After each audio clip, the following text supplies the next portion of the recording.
Good afternoon. The Supreme Court en banc, during its special session today, March 18, 2025, acted on the following matters. In the case of Rodrigo Roa Duterte and Senator Ronald De La Rosa versus Executive Secretary Lucas Bersamin et al., the Supreme Court noted without action the motion for reconsideration filed by former President Rodrigo Duterte and Senator Ronald De La Rosa regarding the court's denial of their prayer for the issuance of a temporary restraining order. The court ordered respondents to personally file their comment on the new matters raised in the supplement to the petition filed by petitioners within a non-extendable period of 10 days from receipt of notice.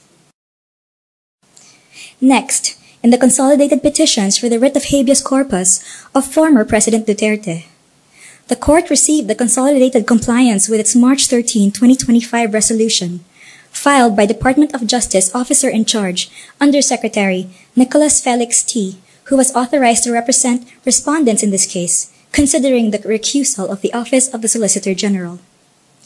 The court directed petitioners Sebastian, Veronica, and Paolo Duterte to personally file a traverse in response to the consolidated compliance within a non-extendable period of 5 days from receipt of notice. A copy of the available pleadings may be downloaded from the public pleading section of the Supreme Court website. Now, some changes in the schedule of the oral arguments. The oral arguments for the cases involving the transfer of PhilHealth funds will now take place on April 2 and 3, 2025, and April 4, if necessary, in Baguio City.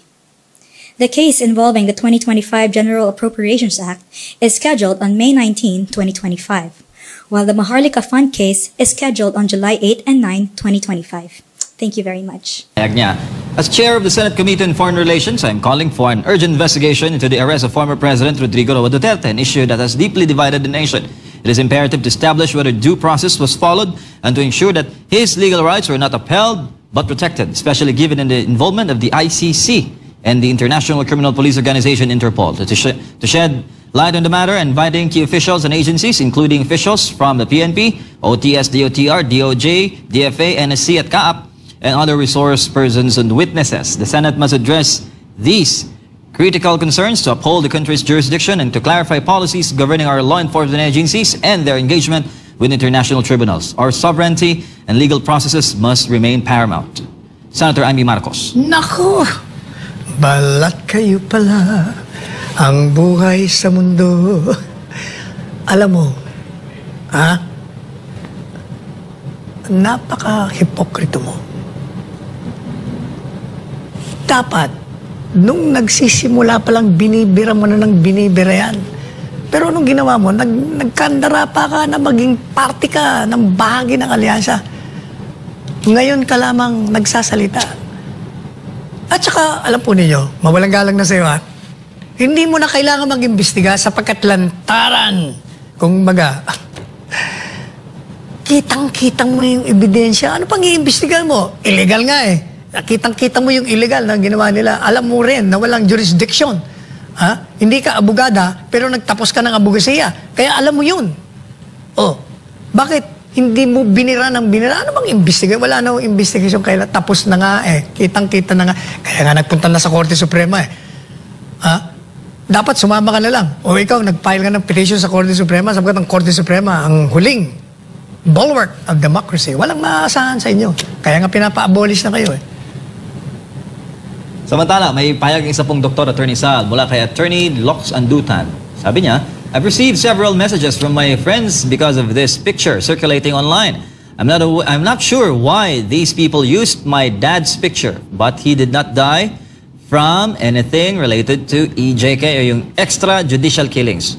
Wala rin siyang koneksyon to former President Duterte. Just to be clear, he was murdered by people who are rotting in jail right now. He was murdered because of greed, jealousy, and reasons that our family could never understand and accept. It had nothing to do with drugs, nor EJK, or to former President Digong. Keep his picture out of your selfish agendas. He was and forever will be a respected urologist by his family, colleagues, and patients. Ang issue na ito, Attorney Sal, ay nagugat dahil may mga nabiktima di umano ng EJK na nilalantad sa mga rally ng mga makakaliwa Pero hindi naman talaga sila, yung mga kaso na yon ay non-related sa binibintang nilang EJK kay former President Duterte. Mapagkilatis po ngayon ng netizens, attorney. At natitrace po na itong mga pinapakita ng larawan ay walang kaugnayan sa mga binibintang na akusasyon kay former President Digong. Ay, hindi nakataka-taka ho yan. Hindi nakataka-taka na gagamit sila ng lahat ng propaganda. Pero teka muna,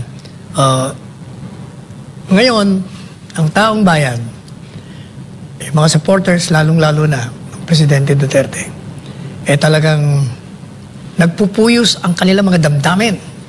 Kaya nagrarally sila ngayon. At talagang nagsisigawan na ibalik, ibalik, ibalik. Yan ang ating slogan nga. Ibalik, ibalik, ibalik ang Presidente Duterte. Kaya panabangan yung mga campaign ni Presidente Duterte, maglabasan na kayo. Medyo babaguhin natin ang naratibo. Hindi lamang ang mga supporters ni Presidente Duterte ang kailangan lumabas at manindigan. Bakit kanyo? Sapagkat hindi na po ito issue ng Duterte. Ito'y issue ng soberentiya, kasarinlan ng bansa.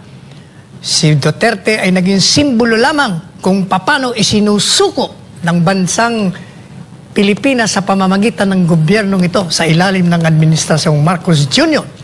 Ang pagsuko sa soberentiya. Kaya lahat ng tao, kayo man ay in agreement with Duterte or in disagreement with Duterte, you must remember that you're a Filipino citizen and your country, through your government, has surrendered the sovereignty which we have given to these officials. Kaya kailangan mag-react kayo.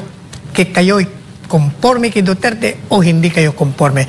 Sapagkat ang issue ngayon ay ang bansa, ang pagsuko sa soberentiya ng ating bansa, ng mga binigyan natin ng kapangyarihan upang manilbihan sa atin, upang bigyan ng proteksyon ng ating bansa.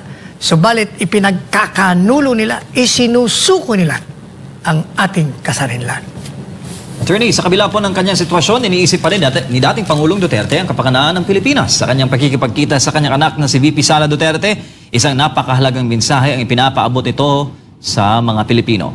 Mula sa The Hague, magbabalita si Anton Cero.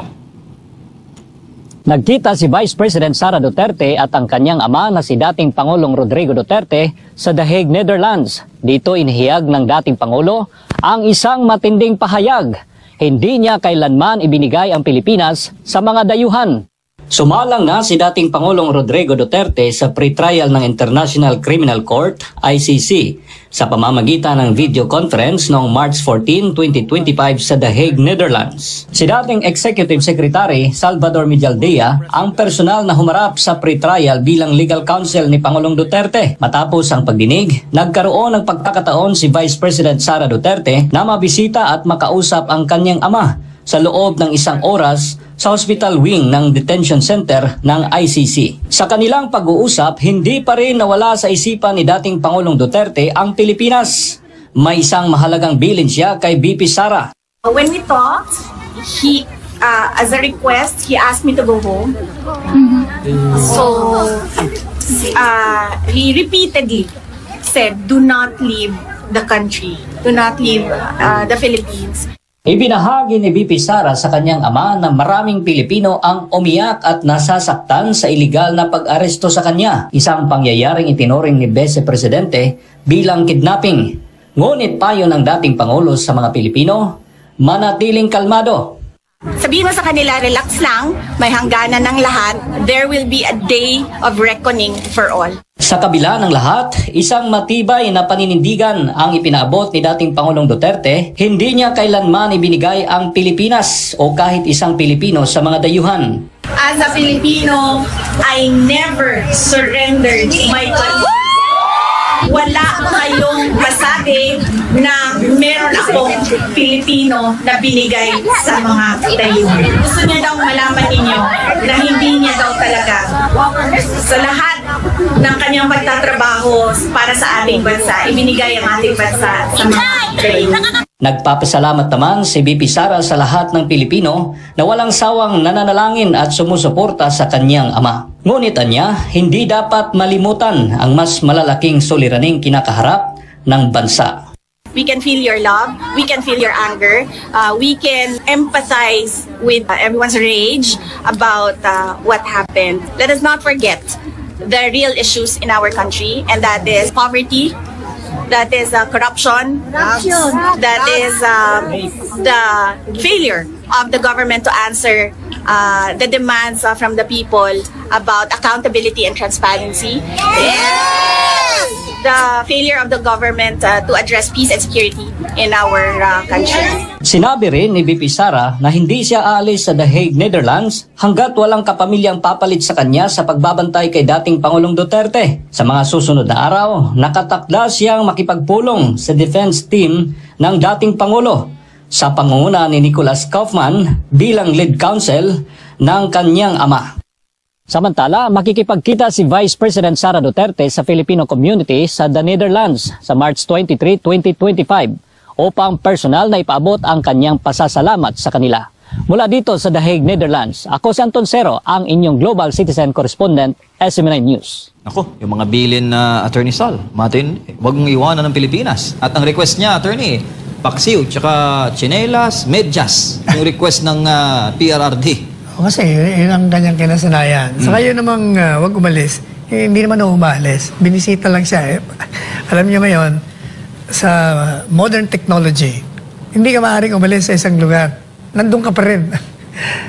Dahil wala namang kaibahan. Nandun siya. Nandito ngayon. Ganun din yun eh. Pareho lang. Ang ibig lang sabihin, hayaan mo na ako. Okay na ako dito. Uwi ka na. Yun lang naman ibig sabihin ni Presidente Duterte. Sir, mensahe po natin mga kababayan, sabi ni Bai Brown, to ICC, listen, the voice of the Filipino people in the Philippines. 99% are most loving the former President Rodrigo Duterte. Sir, anong masasabi mo dito sa mensahe niya? Sino nagbigay ng mensahe? Bai Brown. Mukhang banyaga ito. Foreigner yata. Meron nyo, pati foreigner. Kumakampi sa mapanawagan ng sambayan ng Pilipino. Kung yung foreigner ay concerned at nananawagan, Pilipino pa. Yun ang doon, mensahe. Si Janet Bragado, I never voted for BBM. Kaya ang sakit na yung buong bansa nagsasuffer because of someone who is so rotten to the core, destroying our country, resources at mga taong nagsisirbisyo ng tapat sa bayan like our beloved PRRD. Bakit kailangan ni PRRD magsakripisyo? Bakit kailangan na siya ang naghihirap sa ibang bansa? Bakit hindi si BBM ang mahatulan ng batas dito sa lupa at sa langit? Lord, hear your people's prayer and bring back our PRRD home safe and healthy. Sir. Kaya sumama ka na. Pag nag-rally tayo sa Liwasang Bonifacio, peace rally, punta ka doon. Dali mo ang pamilya mo. Alam mo, yung nandun ako kahapon sa isang mall. Sir, gusto namin sumama sa rally kami, may mga trabaho kami. Kaya nga, alam namin yon. Kaya ang gagawin natin, araw-araw tayo sa Liwasan. Yung oras, i-extend natin para yung mga nagtatrabaho, pagkatapos sa trabaho nyo, pwede kayong duman doon. Kaya, kasi gusto nilang sumama, may trabaho doon sila. Hapon naman yung trabaho nyo kako. Yung sa gabi naman, pwede naman kayo umaga. Kasi gawin natin, umaga, hapon, alam mo, yan ang ginawa namin. Sinasabi ko, Jimmy Bundok, yan ang ginawa namin nung pinababalik namin si dating Presidente Marcos Sr. Kasi nga, itinapon ng Cory government. Ibalik nyo yan dito. Yan din ang panawagan natin. Ibalik nyo ang Pangulong Duterte kung totoo na meron siyang kasalanan. O dilitisin dito. Bakit nyo sinusuko sa dayuhan? Si Elvira Solis, mensahe niya, takot kasi ang mga Marcos kay Duterte at kay Pastor Kibuloy, kaya pinakulong niya sila. Sir. Obvious. Maliwanag naman yon. Si Shete, sabi niya, kapag magulo na ang Pilipinas dahil sa pagrarally ng mga tao, magdi-declare si Marcos ng martial law. Sa habang termino niya bilang presidente, sinadya niya yan na magkagulong mga tao sa Pinas kasi alam niya na mas malaki ang punto ng mga Duterte pagdating sa tao kaysa sa kanya. Kaya nga, ginamit niya ang mga Duterte para maging pangulo siya. At ngayon, gumawa siya ng paraan para siraan ang mga Duterte. Lalo na si Inday, mag-isip ng mabuti mga kababayan. Kalma lang tayo.